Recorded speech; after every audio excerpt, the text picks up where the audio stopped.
A magnitude 7.0 earthquake has just hit off the coast of Northern California.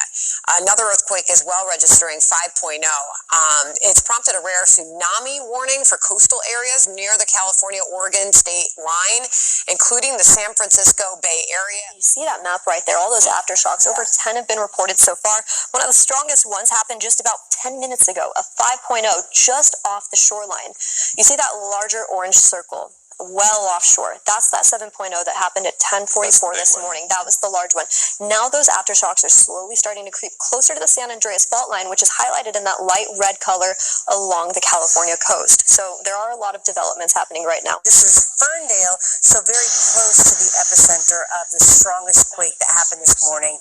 And then, of course, there were the subsequent aftershocks that we've been feeling. We're getting a lot more of these quakes happening right at that very northern edge of the San Andreas Fault. Now, mind you that this all connects with that Pacific Rim, that ring of fire that goes all the way around the Pacific Ocean, and is a very active seismic region, but we don't quite often see them this strong. So this happening this morning is of big significance here, as we are seeing this 6.6 and then quite a few happening after that. This actually happened off the coastline of Northern California. For a little bit of reference here, you have Redding right here, San Francisco down to the south.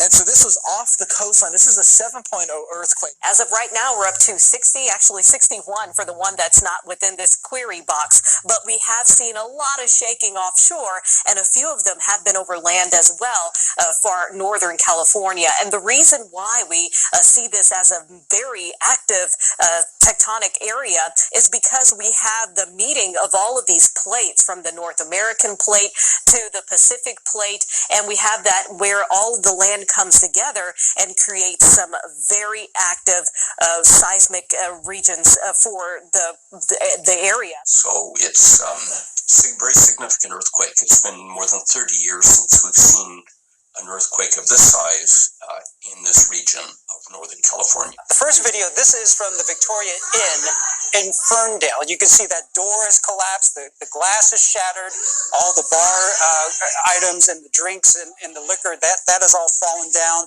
This is in Ferndale. A still shot there. There's the video.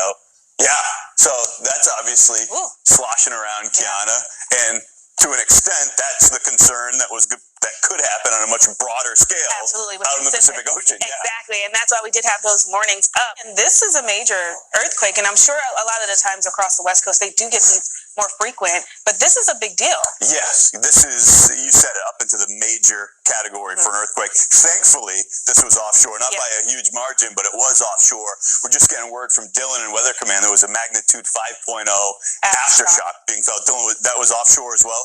Okay. A 7.0 is exceptionally rare, considering that across the entire world, we typically average only about 18 of these a year. So for California, relatively rare. But this is the 7.0 off the coastline. Just to give you a comparison about, how unusual this is, on our planet every year, we only have 18 earthquakes this strong. And this one just happened just off the California coast. Here's what we know, saying the quake was centered off the coast of Eureka, California. That's near the border with Oregon, not too far away from Portland, but it was felt as far away. PD. All right, as we're covering some of their news coverage here, felt as far away as the San Francisco Bay Area. And then there was a second 5.8 magnitude quake that struck just north of San Francisco. This is in Redway in Humboldt County. This was actually taken by the fire chief up there. You can see all the cans and all the goods have come down off the shelves. So you can only imagine what that earthquake must have felt like as that shaking was happening of a 7.0 earthquake. And the tsunami warning that's been issued for Northern California coastline, the Oregon coastline. This earthquake was on what we call a strike-slip fault, where plates are sliding past one another. It's not the San Andreas. It was about 60 kilometers offshore. And so that helps because it's further away from population centers. And the sort of movement that we see is less likely to cause a major tsunami. But any earthquake of this size can trigger landslides beneath the ocean or landslides onshore that can cause localized tsunamis. Okay, Robert, we're talking about the damage and all.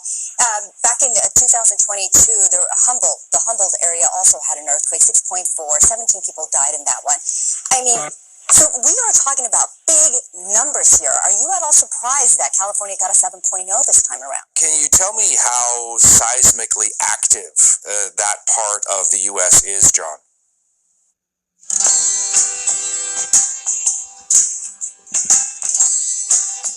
Can you tell me how seismically active that part of the U.S. is, John? Yeah, it's Kalal, Yahweh, Ba'ashim Yahweh Shai, Ba'ashim Yakal Kodesh, double honors to the elders and apostles of Craven Stone. Shalom to the elect pushing this word in truth and in sincerity, with the hope of receiving mercy of Yahweh, Ba'ashim Yahweh Shai. Yahweh is the name of the Heavenly Father. Yahweh Shai is the name of His only begotten Son. You so-called Negroes, Hispanics, and Native Americans are the Israelites according to the prophecies that are written in the scriptures.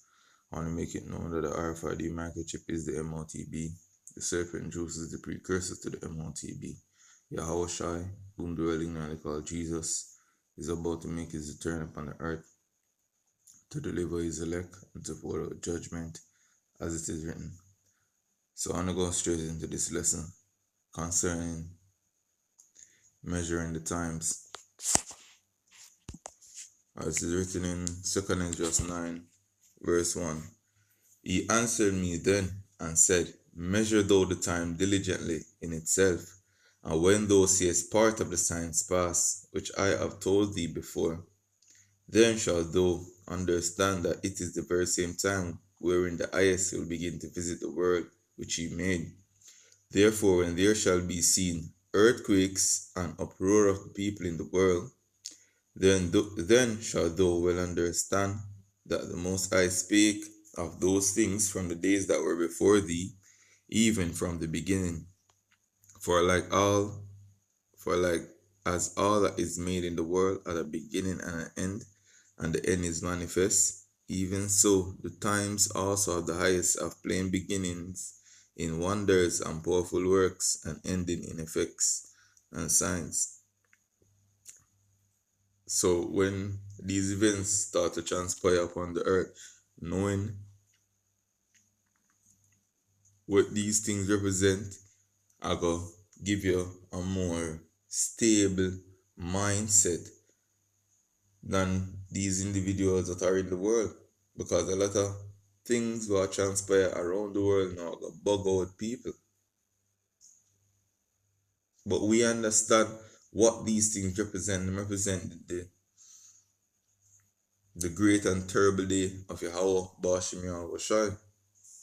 So just go and witness an earthquake over there in America at 7.0. And that's a very heavy earthquake, worse in this time of the year.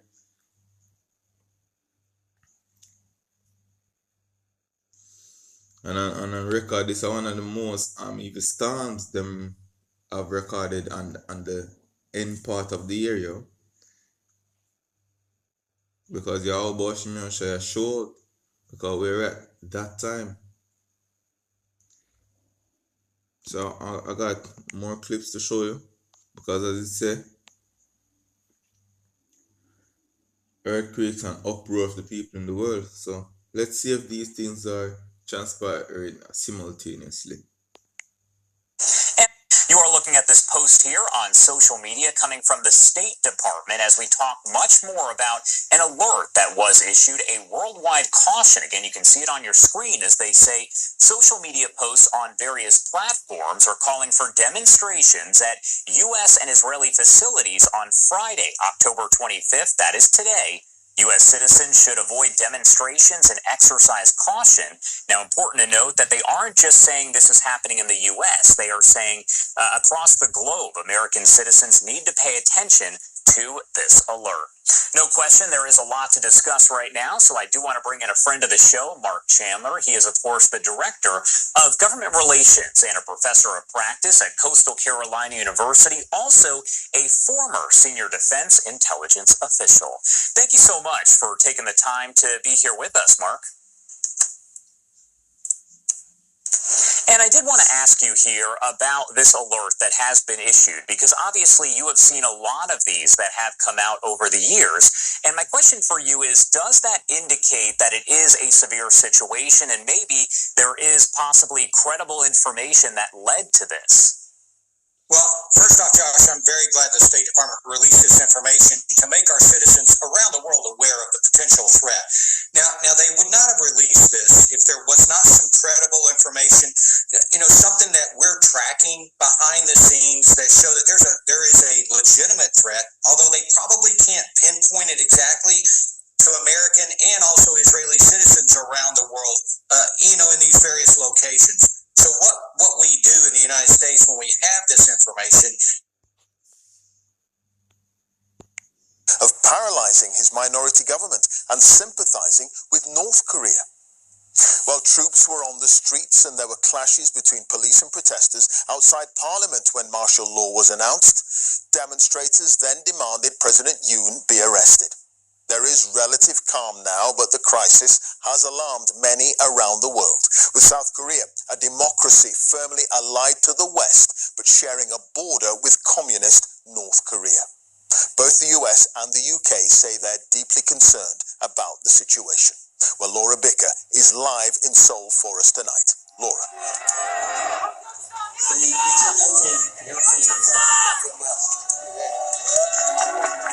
Well, as you can hear, the protesters are still in full voice. It's a new day here in Seoul, and they have several pleas to the parliament. They are calling for the president to be removed. Remember, this is a population that has already lived through military dictatorships. They did not expect to see it, however, briefly back here in 2024. Now, there are two key questions, Clive. Firstly, what was the president thinking? And secondly, what happens next? Soldiers and police blocked the entrance to South Korea's parliament following the orders of a desperate president. Locked in a bitter fight with his political rivals and deeply unpopular, Yoon Suk-yeol took drastic action.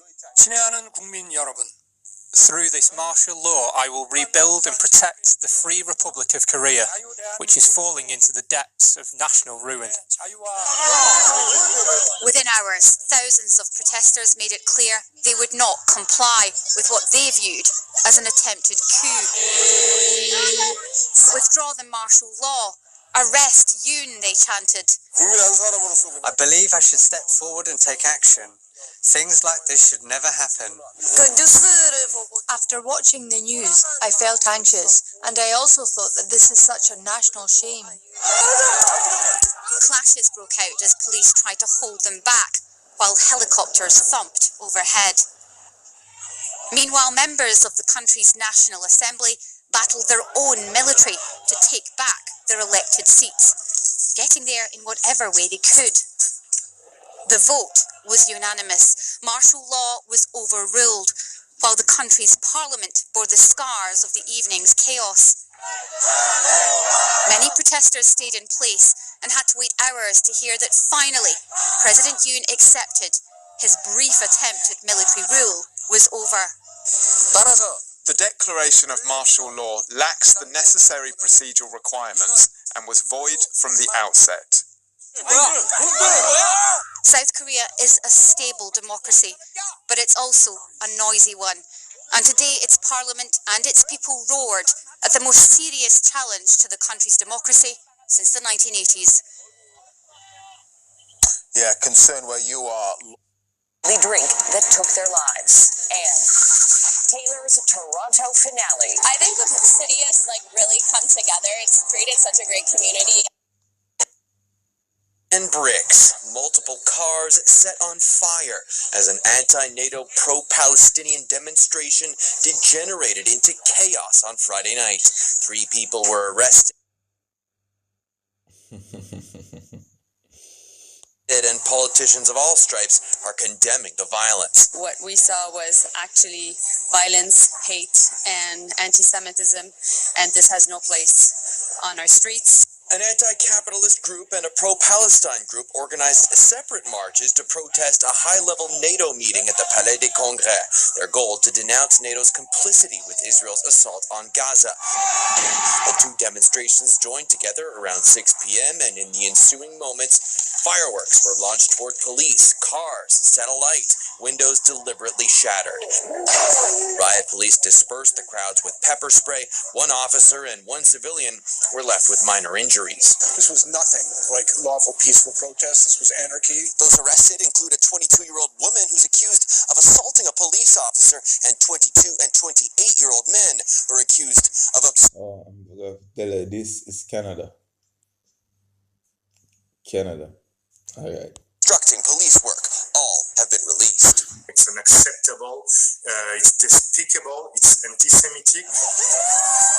One video posted on social media showed a burning effigy with Israel Prime Minister Benjamin Netanyahu's name written on it.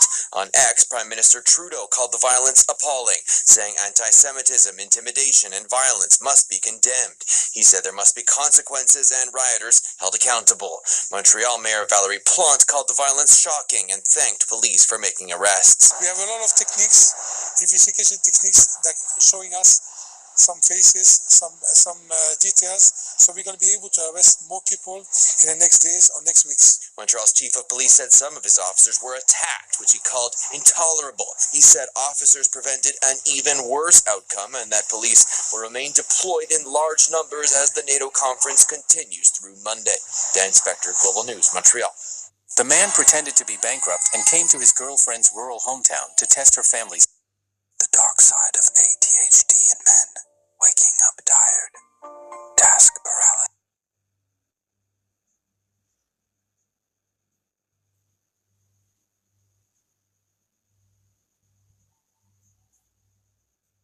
Strike, maybe even an energy sector strike.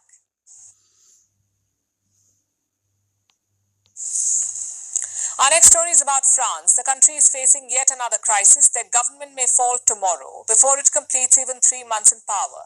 The Prime Minister, Michel Barnier, faces a no-confidence vote. It's a vote that he is likely to lose. So France could be without a proper head of government yet again. It's a political mess, courtesy President Emmanuel Macron. He called for snap elections in June, and since then there has been uncertainty. And this is not the only problem that he's grappling with. There are strikes and protests, a nationwide taxi strike, farmer protests, a government worker strike, maybe even an energy sector strike.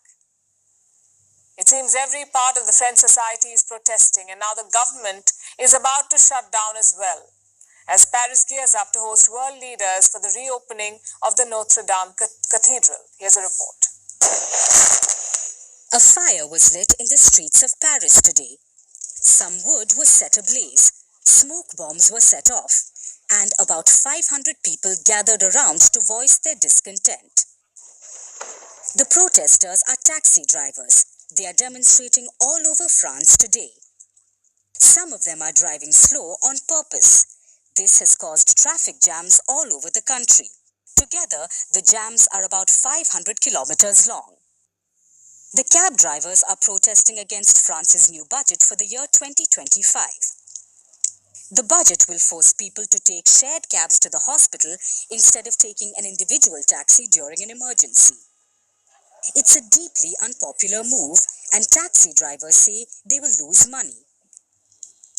That is why they are protesting, that is why they lit the fire, and that's why thousands of taxi drivers from all over France are making their way to that spot. You see, the fire is very close to France's Parliament building, where the Prime Minister, Michel Barnier, passed the budget yesterday. The cab drivers lit the fire outside, but Barnier lit a metaphorical flame inside, right under his seat. He passed the unpopular budget without going through Parliament. He rammed it through without a vote. Now, this is never a great idea, but it's especially risky when you don't even have a parliamentary majority. You see, Michel Barnier runs a minority government. His position depends on outside support from other parties, especially France's National Rally Party.